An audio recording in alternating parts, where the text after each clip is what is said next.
This is Susan Soto. I'm here with Donald Williams. We're at his residence on the Shinnecock Indian Reservation. Donald was born 7/9/1929. He served in the U.S. Army Air Force, and he was a corporal. Okay. Can you please tell me where you came from, where you were born?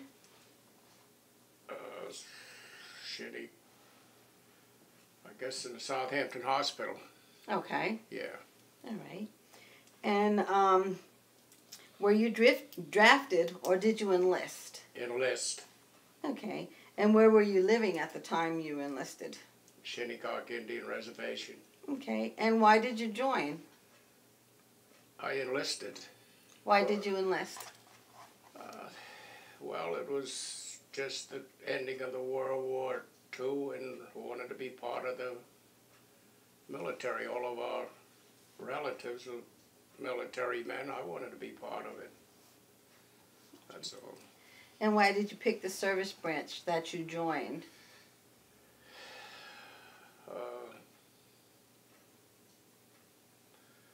I don't know. I just liked the Air Force, and that's the only reason I chose. I had no idea what it was all about till I got in there. Okay.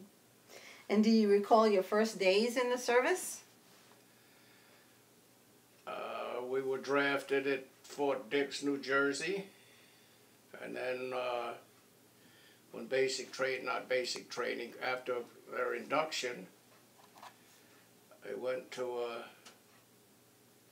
basic training in San Antonio, Texas. Yeah. And what did it feel like? Well, it was very strange because I'd never been off the reservation, and I was 17 years old and young, and it was strange at the time. Tell me about your boot camp or training experiences. I went to Field 1 in Lackland Air Force Base, and I enjoyed the boot camp. I was on the boxing team while I was in basic training. And do you remember your instructors? No. No? And after you got out of boot camp, where exactly did you go? When I got out of boot camp, they sent me out to... No, wait a minute. When I got out of boot camp, I went to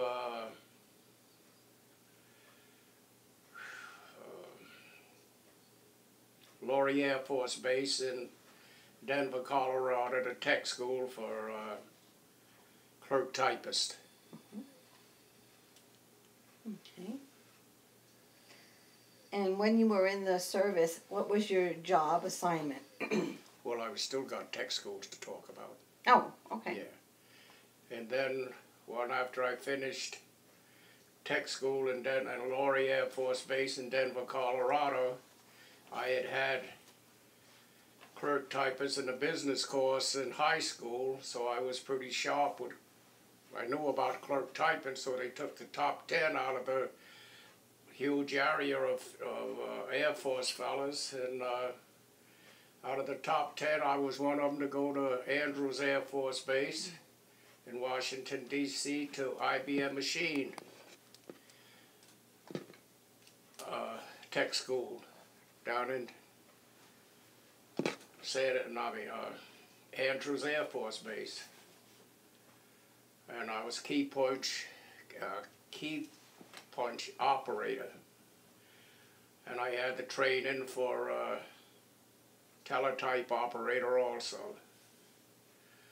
When I finished that, I shipped out to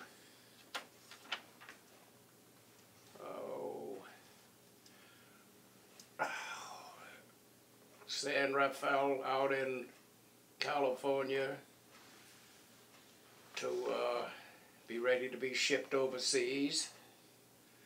And from there I went to Nagoya, Japan, to the headquarters 5th Air Force and 34th Statistical Control Unit as a working administrative in the headquarters 5th Air Force, and received the rank of corporal while I was there. Oh, wait a minute. Before I went, after I left California, I went to Seattle, Washington at Fort Lawton to be ready to ship, to go to Japan. And on the way going to Japan, we went to Alaska, up through the Aleutian Islands, and came down in that route to Japan, to the Repa Depot at Zama, Japan, and then was stationed in Nagoya, Japan, headquarters 5th Air Force. Tell me about a couple of your most memorable experiences in Japan. Well, I played a lot of golf, did a lot of research of traveling around out in the countries and with their cultures compared to cultures in this country. And I found it was a great chapter of my life as a young man. That was it. And I left there, and I went over there in 1947.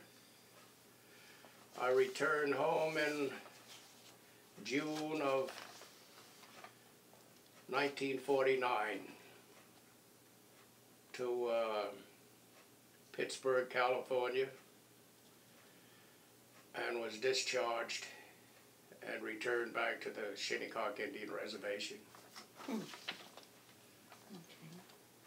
When you were in Japan and in the military, what was the food like? Well, it was all military food. It was, we lived in what they called, we wasn't in barracks, we was in what they called billets. We were in the Yamada building, which was a big, famous hotel over there, and was converted into a military office building. And that's where I worked out of. And the mess hall was right in the big hotel that we were at. And it was excellent food, and the Japanese did all of the cooking and serving. I don't know about the cooking. I won't say the cooking, but because I never did see behind the lines. But we had excellent food, and it was top shelf. Were there entertainers that came to the base? Well, only thing we had on the service club, at the service club, they did have not musical entertainment, but their culture with karate exhibitions and different things. Not karate, but jiu-jitsu.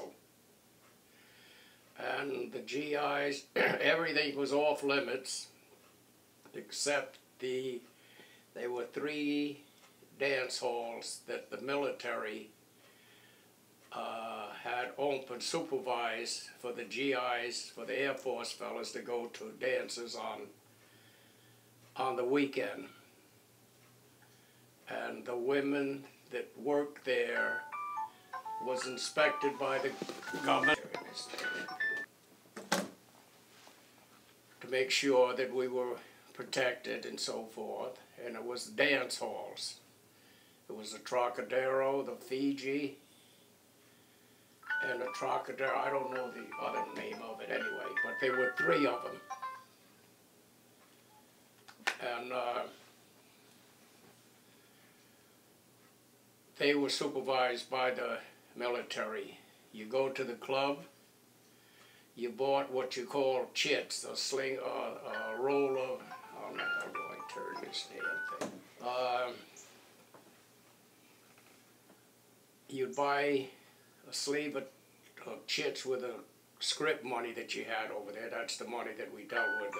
I thought I turned this damn thing down.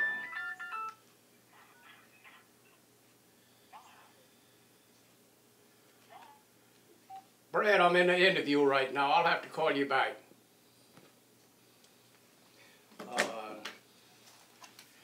And you would pay the girl, whoever you chose out of the group that were there, that you wanted to come to your table. And it was only beer they served you, a very low volume of beer.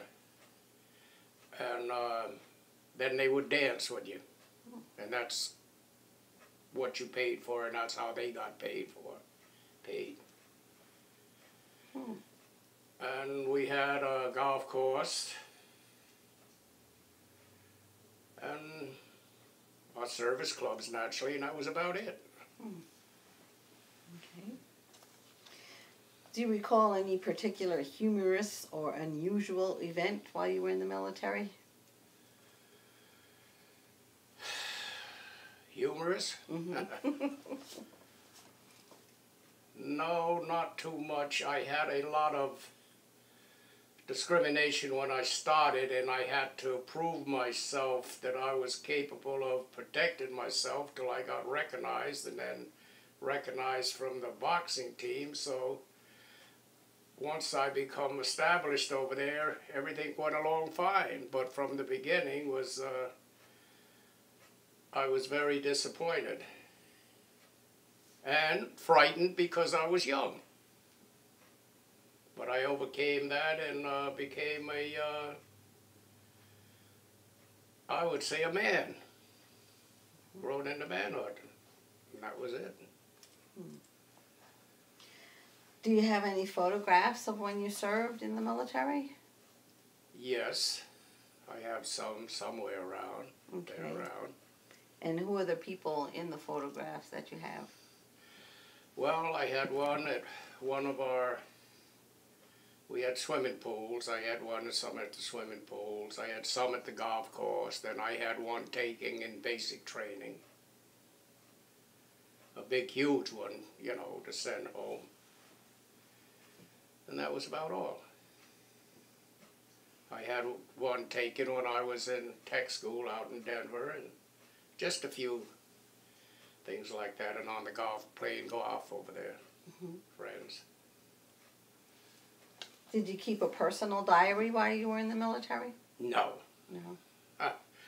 I didn't write home for a year and a half, and my sister and them, and they all got in contact with the Red Cross, and they made me sit down and write a letter. Well, I worked in the office, so I had to type a letter home, but it wasn't that I had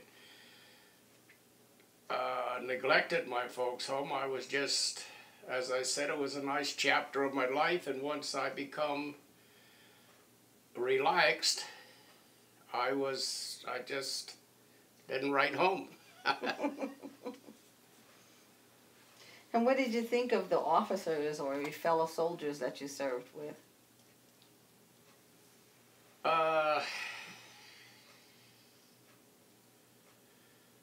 The staff overseas was great because it was 34 statistical control unit, and there was only 33 in our whole outfit. So we were very close with one another, with the officers and their enlisted men. And it was just like a regular civilian job. You know, and the Japanese men that worked in the billets cleaning up and things, they would, old Papa-san, he was Oji-san in Japanese, they would shine your brass for you, iron your clothes, and so you was always well polished when you went to work. You know. And do you recall the day your service ended? Yes, I left Japan. My two friends that I were great friends with, golfers and around, a Hawaiian fella, Eddie Akawa from Coriopolis, Pennsylvania, and Robert Ketchik from Coriolis and Eddie Akawa from Hawaii. They returned home 2 weeks ahead of me. Then when I returned, I came to California and was discharged in California. At that time, you had to stay Class A uniform until you received home. Then you could take your uniform off. So that was the day that I got discharged. And I went in on August the 26th, 1946.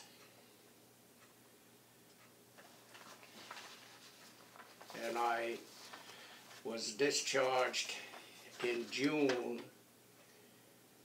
I don't know their exact date, somewhere around the 12th or in that time, because I didn't use up no vacation time while I was overseas, so I had 2 years.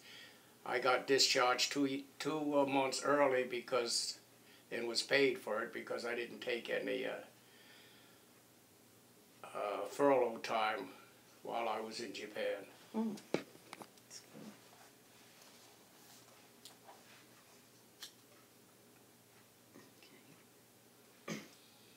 And what did you do in the days and weeks after you got out of the service? Well, I came home and I had an opportunity to stay in Japan as a civilian Air Force worker. I had to volunteer for 1 extra year if I wanted to continue with the type of work that I was doing at the Pentagon at that time. But I was young, and I was lonesome for my reservation for Shinnecock, so I came home and just drifted around for a few years before I went to work. And then I worked. There was only seasonal work at that time in 1949. It was a little tough to find work. Then later on, much later on, I went to work for New York Department of Transportation and worked myself right on up from a laborer to a vehicle operator, telephone, and worked in the office over there as a vehicle coordinator and telephone operator. Took the civil service test, passed, and become a supervisor before I retired 22 years ago. So that was it. And did you make any close friendships while you were in the service? Very close too. Robert Ketchik and Eddie Akawa. Now there was another strange incident there. Everywhere that I would travel, after I got home and going on vacations or anywhere I traveled, the first thing I would do was look in a telephone book to see if I could find their names, and I couldn't. After 50 years, I went to the Chamber of Commerce in Southampton, and I inquired about could they find a Robert Ketchik for me. So they tried. They come up with nothing. Then after 3 weeks, I got a call to come down to the Chamber of Commerce. They said, we found one in Coriolis, Pennsylvania. That's where he lived. So I called that number, and a lady answered, and I mentioned what I wanted to know and so forth. She said, yes, I have a brother named Robert. I said, was he in the 5th Air Force in Japan and such a date? She said, yes. She said, here's a number to call. I called that number, and he said, I says, is this Robert Ketchik? This is Don Williams. He says, yes, tell me about the second hole in Japan on the Nagoya Country Club. I described it, and he got to laugh, and he says, well, that's you, Don. Come to find out, I said, well, are you still in Coriat? He says, no, I'm in New Jersey. I work for the steel company as an engineer, and then I left there and I went to Jersey, was a chemist. Come to find out, he was 15 minutes to where I used to live before for 3 years. So he said, do you ever go to, by now, I'm back at the reservation living when I found him. He said, do you ever come to the casinos down in Atlantic City? I said, yes, I do at times. He says, well, come down. He named the casino, said, we'll meet there. And he says, we'll meet in the front. So I go to this big casino. I didn't know what to look for. I knew what he looked like when we were young, but now this is many years later. So pretty soon I heard this voice call me lady. He says, Don Williams. And I turned around. I said, yes. She said, I'm Robert Ketchik's wife. Now this may sound like I'm bragging, but I said, well, how did you find me? She said, well, he went a different direction on the boardwalk, and I'm walking this way looking. And he said, you can't miss him because he's a very attractive man. Said when we was in the service.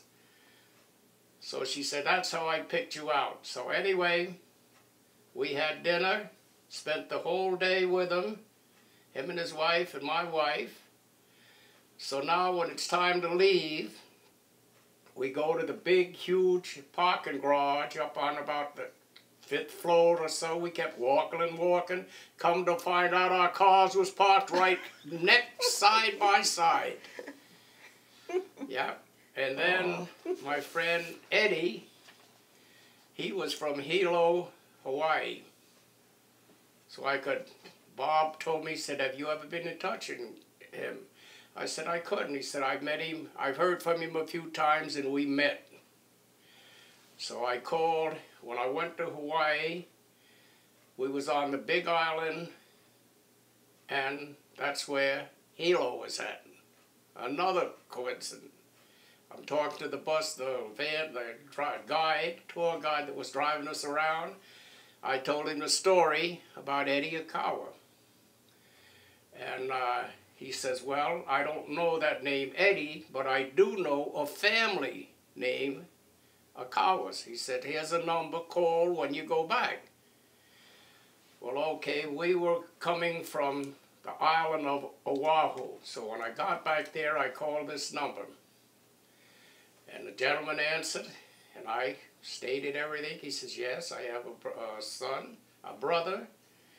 His name was Eddie. I said, did he stay in the service? He says, no. He came back to stateside and went to college. And he went to college right across the sound over there to Rhode Island. So he said that he said, did you fellas drink when you was in the service? I said, no, we were too young. We wasn't introduced to liquor. This raggedy damn thing. Hello? I'm busy right now with a conference, and I'll have to call you back, Brad. Yeah, okay, that's all right. Yeah. And he said, I said, well, where is Eddie at? He said, well, if you fellas didn't, I said, no, we didn't drink. He says, well, him and a partner in college went in business for airports, where they had a business set up in these airports. And he says, but Eddie would entertain the people, different things, you know, and take them to dinner and so forth. He started out drinking with a little scotch and a whole lot of water. Then he ended up with a lot of scotch and a little water. So he said he passed away 8 years ago. And he said, but his wife lives in the state of Washington. And that was the last, I didn't really get to see Eddie. So that was my we were just like brothers in there. And that's the only one that I was really close with, you know. I had other good friends, but none as close as Eddie and Robert. So. Is Robert still alive? Turn that down. All right, let's see here. Okay. Do you think your military experience influenced your thinking about other activities in your life, the rest of your life? It certainly has. I was just mentioning to that not too long ago to some of the other military fellas that I play golf with around the country.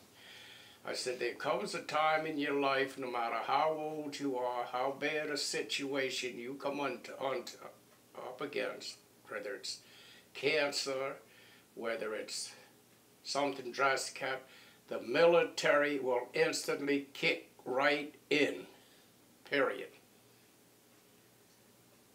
And it does, and it helps, because they taught you depth, respect, discipline, the whole 9 yards when you was young, and you never, ever, you don't realize it, but it does. Whatever things get real down in life, boom, it kicks right in, where you can survive. Well, in other words, taught you how for survival. Although we grew up with trying to, survival is the type of life that with our culture, But it does, it certainly does. Yeah. Is there anything you would like to add that we have not covered in the interview? No, I was just disappointed when I applied for my discharge papers that I misplaced. I hope to find eventually, but something that happened. I was in that era where the big fire out where the records was kept in, I think, Missouri. They have no record. The only thing they have is the branch of service, your rank, your MOS, which is 090-2282-50. That's something else you'll never forget. And that's all. They have no tech schools where I served or nothing at all, And I was a little disappointed in that, but at least I know, So that was it, And if I had to do it all over again, I certainly would. In fact, I probably, knowing what I know today, I probably would have stayed in the service and took the opportunity to go down and be part of being one of the first ones to be down in with stat control or whatever in the Pentagon at that time, But when you was at that age and just out of school, you was pretty sharp, so you could, you would do well,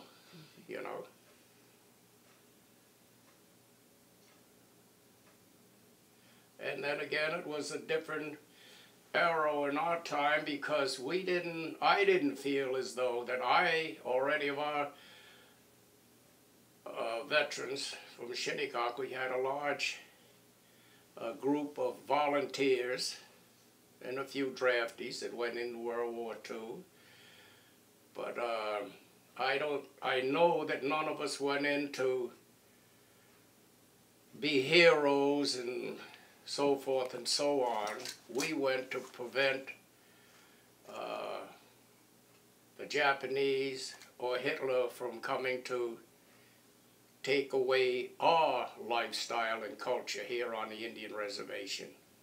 Not only for the whole country, but mainly for us because that's all we knew was the Shinnecock Indian, that we wanted to protect our families and children. So that was it. Okay. Well, thank you very much.